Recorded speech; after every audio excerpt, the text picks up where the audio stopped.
नमस्कार। Political alliance study में आप सभी का स्वागत है।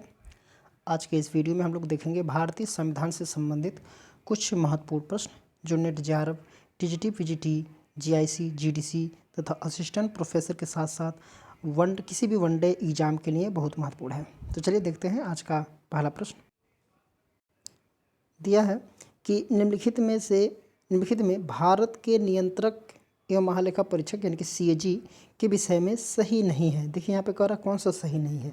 ये है सीएजी सेवाओं हेतु वेतन और अन्य दशाएं संसदीय उपविधि के द्वारा अभिनिर्धारित की जाएगी।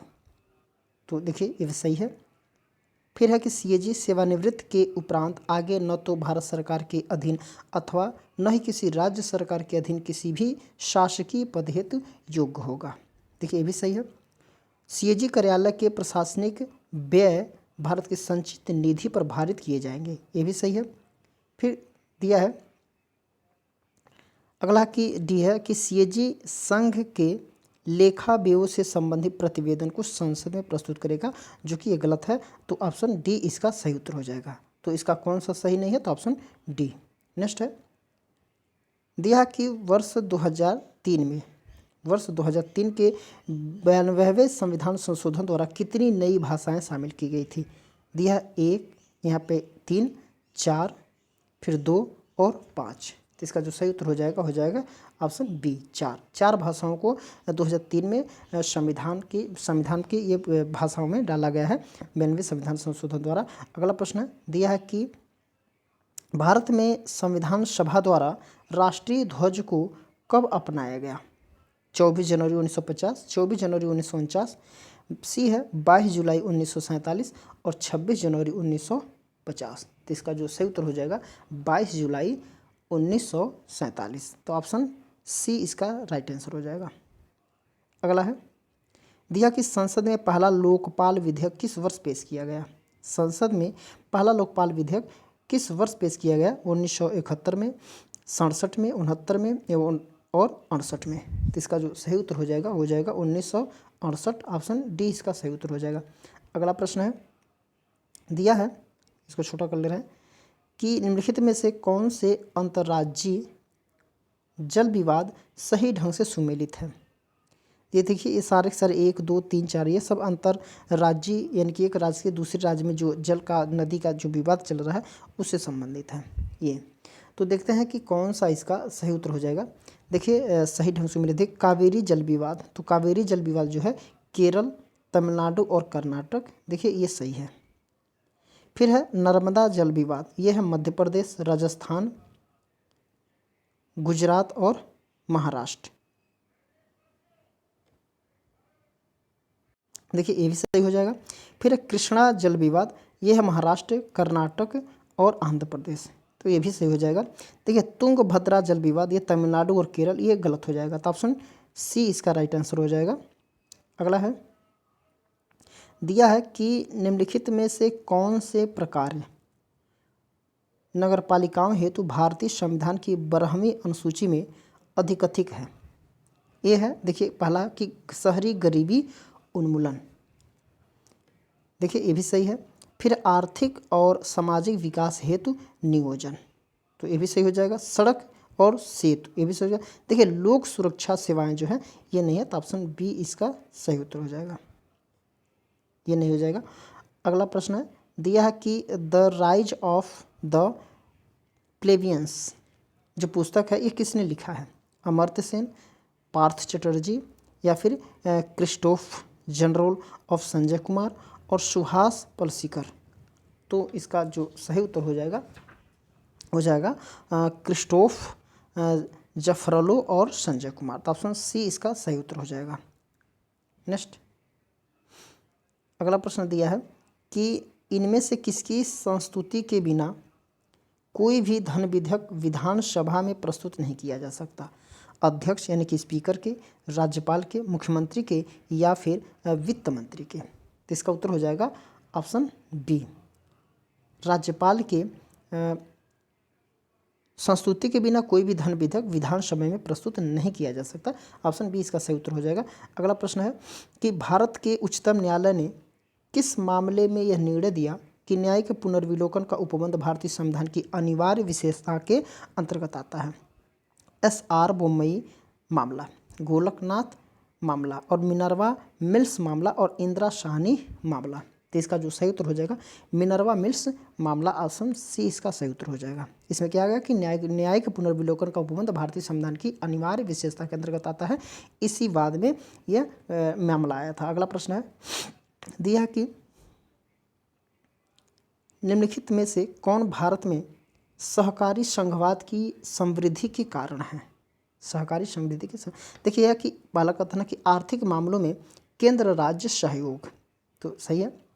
फिर है केंद्र राज्य विधायी संबंध, केंद्र राज्य विधायी संबंध ये नहीं है। फिर विकास वित्त की सहाय अनिवार्यता, ये भी सही हो जाएगा। चुनावी राजनीति गलत हो जाएगा। तो यहाँ पे ऑप्शन ए इसका यानी कि 1 और 3, ऑप्शन ए इसका सही उत्तर हो जाएगा। अगला है दिया कि भारत के निम्नलिखित राज्यों में से किनमें लोकसभा में समान प्रतिनिधित्व है? ये है चंडीगढ़, दिल्ली और पुदुचेरी। फिर है कि मणिपुर, मेघालय और हिमाचल प्रदेश, अरुणाचल प्रदेश, गोवा और त्रिपुरा। देखिए ऑप्शन सी इसका सही उत्तर हो जाएगा। अरुणाचल प्रदेश, गोवा और त्रिपुरा में लोकसभा में समान प्रतिनिधित्व दिया गया है। अगला प्रश्न है दिया कि निम्नलिखित मौलिक अधिकारों में से कौन सा अधिकार नागरिकों के गैर नागरिक दोनों को प्राप्त है? यानी कि गैर नागरिकों को और गैर नागरिकों दोनों को प्राप्त है, कौन सा अधिकार है? देखिए अवसर की समानता का अधिकार, स्वतंत्रता का अधिकार, सांस्कृतिक और शैक्षणिक अधिकार और समानता का अधिकार। देखिए समानता का अधिकार जो है ये सभी के लिए है, तो ऑप्शन डी इसका सही उत्तर हो जाएगा। नेक्स्ट अगला प्रश्न है भारत के संविधान का कौन सा अनुच्छेद यह व्यवस्था करता है कि राष्ट्रपति मंत्रिमंडल समूह की सहायता और सलाह के बिना कार्य नहीं कर सकता? देखिए 75 है, 74 है, 73 और 72। तो इसका सही उत्तर हो जाएगा ऑप्शन बी 72, अनुच्छेद 74 हो जाएगा। ऑप्शन बी अनुच्छेद 74। नेक्स्ट दिया है भारत में कैबिनेट मिशन, भारत में कैबिनेट मिशन को किस उद्देश्य के लिए भेजा गया था? यह है केंद्रीय सरकार की स्थापना, सत्ता के हस्तांतरण हेतु संवैधानिक व्यवस्था करना, राष्ट्रीय आंदोलन की तीव्रता का दमन करना और आनुपातिक प्रतिनिधित्व के माध्यम से प्रांतीय विधानसभाओं द्वारा एक संविधान सभा का चुनाव। तो इसका जो सही उत्तर हो जाएगा वो हो जाएगा 1, 2 और 4। 1, 2 और 4 ये नहीं होगा, तो ऑप्शन सी इसका राइट आंसर हो जाएगा, ऑप्शन सी। नेक्स्ट दिया कि निम्नलिखित में से कौन से प्रावधान नगर निगम के संबंध में 74वें संविधान संशोधन द्वारा निर्धारित किए गए हैं? यह सीटों को वार्ड आधारित प्रत्यक्ष निर्वाचन द्वारा भरा जाना। ठीक है, सही है। अनुसूचित जाति एवं अनुसूचित जनजाति की सीटों का आरक्षण, ठीक है, ये भी सही है। अन्य पिछड़े वर्गों का जो है आरक्षण, ये नहीं इसमें कहा गया। देखिए महिलाओं के लिए 1/3 आरक्षण देखिए है, तो ऑप्शन बी इसका सही उत्तर हो जाएगा। नेक्स्ट यहाँ पे दिया है सुमिलित करना है, देखते हैं। देखिए 42वां संशोधन, 42वां संशोधन जो है वो है 1976।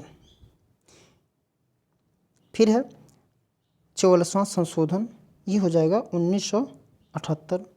15वां संशोधन जो है वो हो जाएगा 1963 और 38वां संशोधन 1975। तो इसके हिसाब से ऑप्शन सी इसका सही उत्तर हो जाएगा। इसका कौन सा संशोधन किस सन में हुआ था उसी को मिलान करना। अगला प्रश्न दिया है कि भारत की नागरिकता के संदर्भ में निम्नलिखित में से कौन सा कथन सही नहीं है? यहाँ पर कह रहा सही नहीं है। ये है नागरिकता संबंधी प्रावधान 26 नवंबर 1949 को लागू हुए। ठीक है, तो ये सही है। यदि कोई व्यक्ति किसी अन्य देश की नागरिकता ले लेता है तो उसकी भारत की नागरिकता समाप्त हो जाती है, ये भी सही है। देखिए भारत का एक नागरिक एक साथ अन्य देश का नागरिक भी हो सकता है, जो कि बिल्कुल गलत है। यहाँ पर संसद के पास यह शक्ति है कि वह नागरिकता को ग्रहण करने और उसे खत्म करने से संबंधित प्रावधान बना सकती है, तो ये उसको पूरा का पूरा अधिकार है। तो ऑप्शन देखिए यहाँ पे कौन सा नहीं है, तो ऑप्शन सी इसका गलत हो जाएगा। नेक्स्ट जब राष्ट्रपति का पद रिक्त हो जाता है तो उपराष्ट्रपति कितने समय तक राष्ट्रपति का कार्यभार संभाल सकता है? 6 महीने, 1 वर्ष, 2 वर्ष या फिर 5 वर्ष। तो इसका जो सही उत्तर हो जाएगा सबको पता है 6 महीने तक। ऑप्शन ए इसका सही उत्तर हो जाएगा।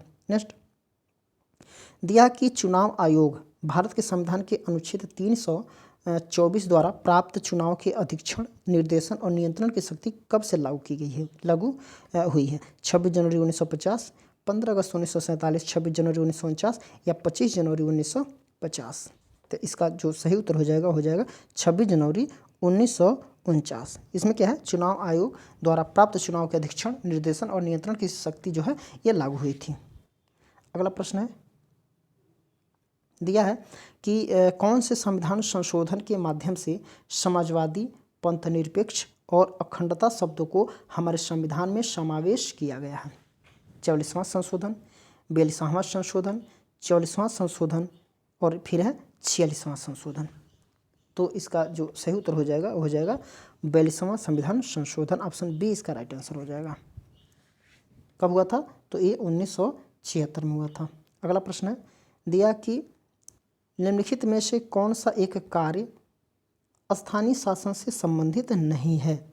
लोक स्वास्थ्य, स्वच्छता, लोकोपयोगी सेवाएं और सार्वजनिक व्यवस्था का अनुरक्षण। तो इसका हो जाएगा ऑप्शन डी, ये नहीं है। ये जो है स्थानीय शासन से संबंधित नहीं है। बाकी ए, बी और सी ये स्थानीय स्वशासन से संबंधित है। नेक्स्ट दिया कि निम्नलिखित में से किसने भारत के संविधान सभा को भारत के सूक्ष्म चित्र की संज्ञा दी है? भारत के जो सूक्ष्म चित्र है उसकी संज्ञा दी है किसने दी है? B R Ambedkar, Granville Austin, Rajni Kothari और राजेंद्र प्रसाद। तो इसका जो सही उत्तर हो जाएगा ग्रेनविल ऑस्टिन। ऑप्शन बी इसका राइट आंसर हो जाएगा। अगला प्रश्न है दिया है कि इसको छोटा कर ले रहा है, दिया है कि वित्त आयोग के संदर्भ में कौन से कथन क्या है? सही नहीं है। वित्त आयोग के संदर्भ में बताना है कौन सा कथन सही नहीं है। देखिए वित्त आयोग का प्रावधान संविधान का अनुच्छेद 280 में उल्लिखित है, जो कि बिल्कुल सही है। देखिए वित्त आयोग अध्यक्ष और अन्य 2 सदस्यों से मिलकर बनता है, जो कि बिल्कुल गलत है। देखिए वित्त आयोग अपनी सिफारिशें संसद में प्रस्तुत करता है। देखिए ये भी गलत हो जाएगा। आयोग के सदस्यों की नियुक्ति की योग्यताओं को निश्चित करने के लिए संसद अधिकृत है। तो ये भी सही हो जाएगा। देखिए कौन कौन नहीं है? तो 2 और 3। ऑप्शन देखिए बी इसका राइट आंसर हो जाएगा। नेक्स्ट दिया है निम्नलिखित में से कौन लोकसभा के एकमेव अधिकार है? धन विधेयक का प्रस्तुतिकरण, आपातकाल घोषणा की पुष्टि करना, मंत्रिपरिषद के विरुद्ध महाभियोग का प्रस्ताव लाना या फिर राष्ट्रपति के विरुद्ध महाभियोग का प्रस्ताव लाना। देखिए यहाँ पे धन विधेयक का प्रस्तुतिकरण, ये भी सही हो जाएगा। और फिर तीसरा जो है मंत्रिपरिषद के विरुद्ध महाभियोग का प्रस्ताव लाना, ये भी सही हो जाएगा। लोकसभा के एक में अधिकार है, बाकी सब में दोनों का अधिकार हुआ। तो यहाँ ऑप्शन बी इसका सही उत्तर हो जाएगा, ऑप्शन बी। नेक्स्ट है देखिए, और ये प्रश्न का ये लास्ट प्रश्न है, इस सेट का ये लास्ट प्रश्न है कि निम्नलिखित को कालक्रमानुसार व्यवस्थित करना है। देखिए कम्युनल अवार्ड, साइमन कमीशन, प्रथम गोलमेज सम्मेलन और गांधी इरविन वर्तात, कौन इसमें पहले हुआ था? इसी को क्रम से कालक्रम में व्यवस्थित करना है। तो देखिए यहाँ पे सबसे पहले साइमन कमीशन 1927 के आसपास में आया था। ठीक है, तो ये पहले नंबर पे आ जाएगा साइमन कमीशन।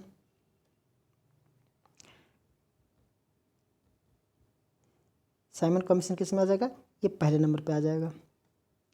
उसके बाद से प्रथम गोलमेज सम्मेलन हुआ था, ये दूसरे पे आ जाएगा 31 में। उसके बाद उसी समय उसके बाद प्रथम गोलमेज सम्मेलन के बाद से हुआ था गांधी इरविन समझौता, तो ये तीसरे पे आ जाएगा। और सबसे लास्ट में कम्युनल अवार्ड, सांप्रदायिक अवार्ड जो हुआ था, ये लास्ट में आया था। तो इस तरीके से ऑप्शन बी इसका सही उत्तर हो जाएगा। तो इस प्रकार हम लोगों ने इतने प्रश्नों को सॉल्व किया है। इसके आगे के प्रश्नों को हम लोग अगले वीडियो में सॉल्व करेंगे। तो आज के लिए इतना ही। इस वीडियो को आप लोग जितना हो सके अपने मित्रों के पास शेयर करिएगा और कमेंट भी करिए, लाइक भी करिए।